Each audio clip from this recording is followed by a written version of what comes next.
दोस्तों YouTube के हर video में थैंक्स का ऑप्शन दिया गया है, प्लीज इसका इस्तेमाल करें। इसके जरिए आप कम से कम या ज्यादा से ज्यादा जितना भी आर्थिक तौर पर मेरे चैनल को सपोर्ट करना चाहें कर सकते हैं। पिछले कई दिनों से बीजेपी और उसकी गोदी मीडिया के समझ नहीं आ रहा कि चारों शंकराचार्यों के राम मंदिर की प्राण प्रतिष्ठा में ना पहुंचने को वो कैसे जस्टिफाई करें। पहले तो शंकराचार्यों पर सवाल उठाए गए, उसके बाद मोदी जी के मंत्री ने यह तक कह दिया कि शंकराचार्य का क्या ही योगदान है हिंदू धर्म में, और अब एक नई दलील पेश की जा रही है जिसकी भी हवा निकल गई। दोस्तों पिछले कई दिनों से न्यूज चैनल्स में बीजेपी के प्रवक्ता और कई न्यूज चैनल्स में प्रोग्राम आपने देखे होंगे जिसमें बताया जा रहा है कि अयोध्या का जो राम मंदिर है वो कोई पहला मंदिर नहीं है जो अधूरा है, उसके बाद भी वहां प्राण प्रतिष्ठा हो रही है, क्योंकि इस दलील को पाटने के लिए दलील दी जा रही है सोमनाथ मंदिर की। ऐसे कई आर्टिकल्स आपको वेब में मिल जाएंगे, इसके अलावा ऐसे कई प्रोग्राम्स आपको टीवी में मिल जाएंगे जिसमें एंकर आपको बताएगा या बीजेपी का प्रवक्ता आपको बताएगा कि सोमनाथ मंदिर में भी जब प्राण प्रतिष्ठा की गई थी तो वो भी अधूरा था। तो ये कोई पहली बार नहीं है। दोस्तों इस बात की भी शंकराचार्य ने कैसे धज्जियां उड़ा दी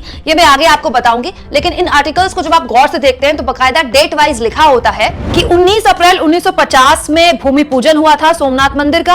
आधारशिला 8 मई 1950 को रखी गई थी। 11 मई 1951 को शिवलिंग की प्राण प्रतिष्ठा की गई थी और मंदिर पूरा हुआ था 1 दिसंबर 1995 में। यानी कि प्राण प्रतिष्ठा बहुत पहले कर दी गई और मंदिर होता रहा और कई साल बाद 1995 में मंदिर पूरा हुआ। चलिए दोस्तों, कम से कम इस दलील के बाद ये तो समझ में आ गया, इस बात को तो गोदी मीडिया और बीजेपी वाले स्वीकार कर रहे हैं कि अयोध्या में जो राम मंदिर की प्राण प्रतिष्ठा हो रही है 22 तारीख को, वो एक अधूरा मंदिर है।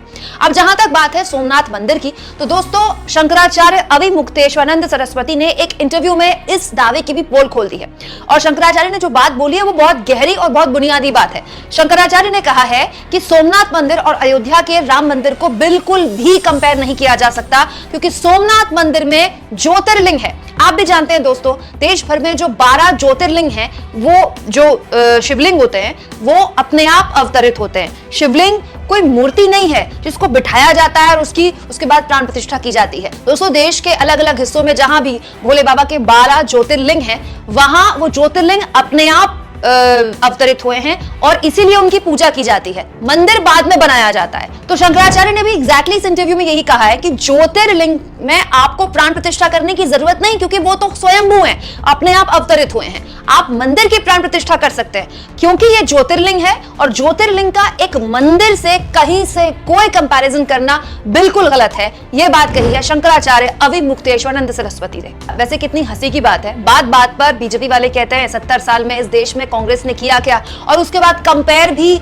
उसी सरकार के कार्यकाल में बने सोमनाथ मंदिर से करते हैं कि देखिए फलाने के वक्त भी सोमनाथ मंदिर अधूरा था तो प्राण प्रतिष्ठा की गई, तो हम क्यों नहीं कर सकते। दोस्तों आप शंकराचार्य की इस दलील पर क्या सोचते हैं कमेंट बॉक्स में जरूर लिखें और चैनल को तुरंत सब्सक्राइब करें। इसके साथ साथ थैंक्स और ज्वाइन, ये 2 ऑप्शन है दोस्तों जिसके जरिए आर्थिक तौर पर आप मेरे चैनल के हाथ मजबूत कर सकते हैं।